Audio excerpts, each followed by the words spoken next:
Hello दोस्तों, good morning. Bihar में graduation का नंबर 1 चैनल ऑल इन 84 आप सभी स्टूडेंट का स्वागत करता है। आप सब कैसे हो? आशा है कि आप सब ठीक ठाक ही होंगे। काफ़ी बच्चे का कमेंट आ रहा था कि sir BA part 3 Hindi honours paper 6 का टॉप 10 वीवीआई क्वेश्चन बता दीजिए, क्योंकि आप जो भी प्रश्न बताते हैं एग्ज़ाम हॉल में वहीं सारे प्रश्न देखने को मिलते हैं। तो दोस्तों, आज मैं लेके आ गया हूँ आपके लिए BA part 3 Hindi honours paper 6 का वो सारे महत्वपूर्ण प्रश्न। ठीक है, तो आइए हम फटाफट इसमें कुछ टॉपिक को भी हम देख लेते हैं। वैसे इस टॉपिक को मैंने पेपर 5 में बता दिया है, ठीक है, तो इसलिए मैं इस टॉपिक को इसमें मैं डिस्क्राइब नहीं करूँगा। ठीक है, 3 घंटा में 32 पेज कैसे लिखे, इन सारे बातों को पेपर 5 में हमने ऑलरेडी डिस्क्राइब कर दिया है। तो टाइम इन्वेस्ट ना करते हुए फटाफट हम चलते हैं अपने क्वेश्चन की तरफ। ये रहा हमारा हिंदी ऑनर्स पेपर 6 का। पेन थोड़ा सा ये कर लेते हैं ताकि आपको दिखे कलर, ठीक है।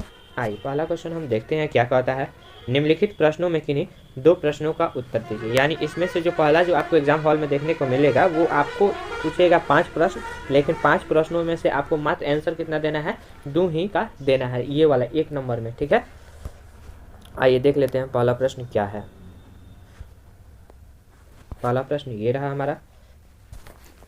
रस निष्पत्ति सिद्धांत संबंधित प्रमुख आचार्यों को मत की समीक्षा कीजिए। या फिर आपसे एग्जाम हॉल में ऐसे भी क्वेश्चन घुमा के दे सकता है दोस्तों कि रस निष्पत्ति सिद्धांत संबंधित प्रमुख आचार्यों को मतों पर समीक्षा के जगह पर आपको बोल देगा प्रकाश डालें। तो दोस्तों आपको घबराना नहीं है, ठीक है, आपको बस कॉन्सेप्ट क्लियर रखना है कि हमें रस निष्पत्ति सिद्धांत के बारे में हमसे प्रमुख जो आचार्य हैं उसके बारे में हमसे पूछा है, या फिर हो सकता है प्रमुख आचार्य भी हटा दे, रस निष्पत्ति सिद्धांत के बारे में ही पूछ दे। ठीक है, तो देखिए दोस्तों, इसमें है ग्रेजुएशन का एग्जाम। ग्रेजुएशन के एग्जाम में क्वेश्चन को जितना प्रकार से घुमाया जा सकता है उतना प्रकार से घुमा के पूछता है, इसलिए हम आपको क्वेश्चन को ऐसा समझा देना का प्रयास करता हूं कि ताकि आपको एग्जाम हॉल में जाए तो ये ना कह सके कि ये क्वेश्चन आज तक हमने ना ही हमको गेस्ट पेपर में मिला है और ना ही हमें सर पढ़ाए हैं। ठीक है, तो इसलिए हम आपको क्वेश्चन का जो है आपको पूरा अच्छी तरीक़ा से हम समझाते हुए आगे बढ़ते हैं। आइए दूसरा क्वेश्चन देखते हैं। काव्य परियोजना के संबंध में प्रमुख आचार्यों को मतों की समीक्षा कीजिए। या फिर आपसे ये भी पूछ सकता है कि काव्य रीति के संबंध में प्रमुख आचार्यों को मतों की समीक्षा कीजिए। ठीक है दोस्तों, तो आपको टेंशन नहीं लेना है। ठीक है, आइए अगला क्वेश्चन हम फटाफट देख लेते हैं। अगला क्वेश्चन ये रहा हमारा। प्रतिभा के स्वरूप विवेचना करते हुए काव्य रचना में उसकी भूमिका उजागर कीजिए। ठीक है, यहाँ देखिए उजागर बोल दिया है। ठीक है, तो आपको ये सब टॉपिक पर ध्यान नहीं रखना है, आपको यहाँ पे कॉन्सेप्ट को क्लियर करना है। ठीक है, प्रतिभा, या फिर क्वेश्चन ऐसे भी आपसे पूछ सकता है कि प्रतिभा के स्वरूप विवेचना करते हुए काव्य रचना में उसकी भूमिका पर प्रकाश डाले, या फिर व्याख्या करे, या फिर वर्णन करे, या फिर आपको बोल देगा अपने शब्दों में लिखें। ठीक है, किसी भी प्रकार से घूमे, आपको घूमना नहीं। या फिर ऐसे भी आपको दे सकता है दोस्तों, काव्य गुण के भेद सहित विवेचना कीजिए। ठीक है, आइए अगला क्वेश्चन हम देखते हैं। अगला क्वेश्चन ये रहा हमारा। अगला क्वेश्चन, साधारणीकरण की अवधारणाओं को स्पष्ट कीजिए। यानी साधारणीकरण की जो अवधारणा है उसके बारे में आपको क्या करना है, लिखना है दोस्तों। ठीक है, आइए अगला क्वेश्चन हम देखते हैं। अगला क्वेश्चन ये रहा हमारा। निम्नलिखित में से किन्हीं 2 पर टिप्पणियाँ लिखें। ठीक है, टिप्पणियाँ देखिए आपको कैसे लिखना है। काव्य रीति के बारे में लिखना है, विभाव के बारे में लिखना है, उसके बाद भव्य काव्य के बारे में लिखना है। ठीक है, भव्य काव्य है। ठीक है, लक्ष्मण शब्द शक्ति लिखना है। अगला जो है रमणीयार्थ प्रतिपादक शब्दम काव्यम के बारे में लिखना है, या आचार्य मम्मम के बारे में लिखना है दोस्तों।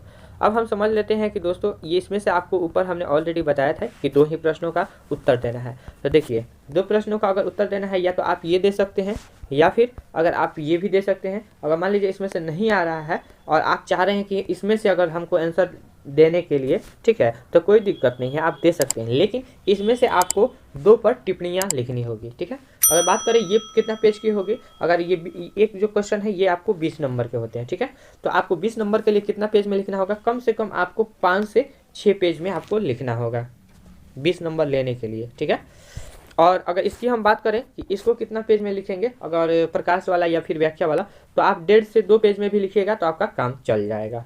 ठीक है। और हाँ दोस्तों, एक और बात कहना था कि काफ़ी बच्चे हम देखे हैं कॉपी जब लिखते हैं तो काफ़ी बच्चे जो होते हैं काफ़ी स्पेस दे के लिखते हैं। उनका माइंड ये रहता है, सेट रहता है कि हम जितना मतलब छोड़ के लिखेंगे हमारा पन्ना भरेगा और तेज़ी में लिखा जाएगा। वैसा बात नहीं है। वहाँ पे जो एग्जामिनर बैठा हुआ वो भी देखता है कि कौन बच्चा लाइन छोड़ के लिखा है, मतलब थोड़ा स्पेस दे के लिखा है, और कौन नहीं दे के लिखा है। तो आपको क्या करना है, मीडियम में रखना है। ठीक है, ना ही ज़्यादा स्पेस रखना है और ना ही कम स्पेस छोड़ना है। ठीक है, मीडियम में रहिएगा, आपको 5 से 6 पेज आराम से भर भी जाएंगे और आपको एग्जामिनर फुल मार्क्स भी दे देंगे। ठीक है। वैसे इसका अगर आंसर चाहिए तो फटाफट कमेंट बॉक्स खुला हुआ है, आप हमें कमेंट कर सकते हैं। इसका आंसर भी हमारी टीम के द्वारा प्रोवाइड करा दिया जाएगा, एकदम कहानी की तरह। जैसे बचपन में कहानी लोग सुनाते थे और आपको याद हो जाता था, उस प्रकार से आपको समझा दिया जाएगा। आइए अगला क्वेश्चन हम देखते हैं। निम्नलिखित अलंकारों में से किन्हीं 2 लक्षणों का उदाहरण सहित लिखिए। यानी 2 अलंकारों के बारे में आपको क्या लिखना है, अलंकार के बारे में आपको लिखना है। ठीक है। पहला अलंकार ये रहा हमारा यमक। यमक के अलंकार कौन कौन से हैं उसके बारे में बताना है। अनुप्रास, ठीक है। उसके बाद आपका हो गया उपमा, ठीक है। उसके आगे हो गया आपका विशेषोक्ति, उसके आगे हो गया आपका असंगति। दोस्तों एक और बात आपसे कहना था कि जितने भी लड़कियां मेरे वीडियो को आप देख रही हैं, आपके लिए ये वीडियो काफ़ी ही, ये मतलब बुझिए कि आपका काफ़ी ही मज़ेदार और धांसू है। क्योंकि अगर आप बीए में अगर फर्स्ट आ जा रही हैं, यानी आपको ज़्यादा नंबर नहीं लाना है, ठीक है, 60 नंबर लाना है, तो आपको सरकार द्वारा प्रोत्साहन राशि 50,000 रुपया दिया जाएगा। तो दोस्तों अभी आपके पास टाइम है, ठीक है, अभी आपके पास टाइम है, आप अपनी तैयारी को और बेहतर बना लीजिए। क्योंकि 50,000 का सवाल है, कम से कम इतना तो आप कीजिए कि 50,000 का सवाल है तो कम से कम पढ़ लीजिए, नहीं तो सेकेंड आइएगा तो फिर 50,000 रुपये आपको नहीं मिल पाएगा। ठीक है, तो अभी से आप एकदम दिन रात लगा दीजिए पढ़ने में, क्योंकि अभी भी आपके पास टाइम है। ठीक है, और लड़कों के लिए है कि आप दिन रात मेहनत करके अच्छा से ये कीजिए और 85% लाइए, ताकि आपका ये जो मार्कशीट रहे वो आपको ज़िंदगी भर रहता है, लड़का हो या फिर लड़की हो। ये अगर मेहनत, ये अगर 1 माह का मेहनत अगर आप दे देते हैं तो आपको ये ज़िंदगी, जब तक आपकी मृत्यु नहीं हो जाती तब तक ये आपका सर्टिफिकेट आपके साथ रहेगा, है कि नहीं। तो कम से कम अभी से लग जाइए, आपके पास भी अभी टाइम है। ठीक है, आइए अगला क्वेश्चन हम देखते हैं। भानित मान पे भी लिखना है। ठीक है, आइए अगला क्वेश्चन हम देख लेते हैं। निम्नलिखित में किन्हीं 2 का उत्तर दीजिए। इसमें भी आपको कितना प्रश्नों का उत्तर देना है, मात्र 2 का ही उत्तर देना है। ललित कला का वर्गीकरण करते हुए काव्य कला की सर्वश्रेष्ठता सिद्ध कीजिए। यानी ललित कला का आपको क्या करना है, वर्गीकरण करना है, तथा वर्गीकरण करके वो श्रेष्ठता उसका सिद्ध करना है। यानी आप देखिए, जैसे आपको आपके ही एग्जाम्पल ले लेते हैं कि अगर आपको सिद्ध करना होगा कि हम कैसे सबसे सर्वश्रेष्ठ हैं, तो आप कैसे सिद्ध कीजिएगा, उसी तरह इसका आप अपना बड़ाई कीजिएगा, ये कैसे और से आप हट के हैं, है कि नहीं। तो उस प्रकार से आप कह सकते हैं कि हम सर्वश्रेष्ठ हैं। उसी प्रकार से आपको ललित कला का वर्गीकरण करते हुए उसको सर्वश्रेष्ठता सिद्ध करना है। ठीक है दोस्तों, समझ गए। आइए अगला क्वेश्चन हम देखते हैं। अगर किसी भी प्रकार का दिक्कत है तो कमेंट बॉक्स खुला हुआ है, या फिर व्हाट्सएप पे कमेंट कर सकते हैं, व्हाट्सएप पे मैसेज भी कर सकते हैं, या फिर आप हमारे टेलीग्राम पे भी मैसेज कर सकते हैं। हमारी टीम आपके लिए दिन रात मेहनत कर रही है, आपकी पूर्ण रूप से हेल्प करेगी। ठीक है, आइए अगला क्वेश्चन हम की तरफ बढ़ते हैं।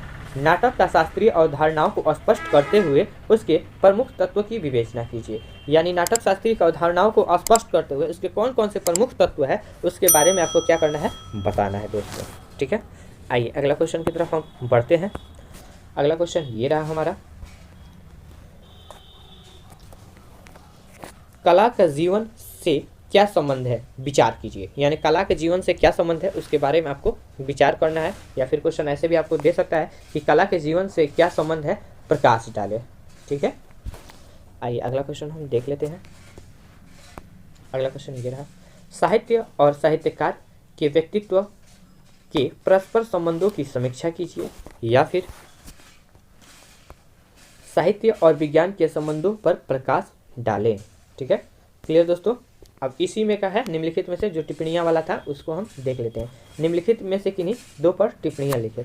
दोस्तों एक और बात बताना था कि आप सोच रहे होंगे सर वो आगे तो 40 नंबर का हमने ऊपर अटैम्प्ट किया है, ठीक है, तो इसमें भी आपको क्या करना है, 2 को ही प्रश्नों का अटैम्प्ट करना है। तो 40 नंबर का ये हो गया, यानी आपका 80 नंबर का ये ऊपर वाला जो फर्स्ट में बताए हैं, और ये वाला 40 40 80 हो गया। और यहाँ पे आपको दोस्तों जो यहाँ पे था यमक वगैरह, अलंकार लक्षणों का उदाहरण सहित अलंकारों को बताना था, तो ये आपका एक जो प्रश्न था वो 10 नंबर का था, यानी 2 प्रश्न यहाँ पे हो गए, यानी आपका 20 नंबर का, यानी आपका 100 मार्क्स का आपका कंप्लीट हो गया।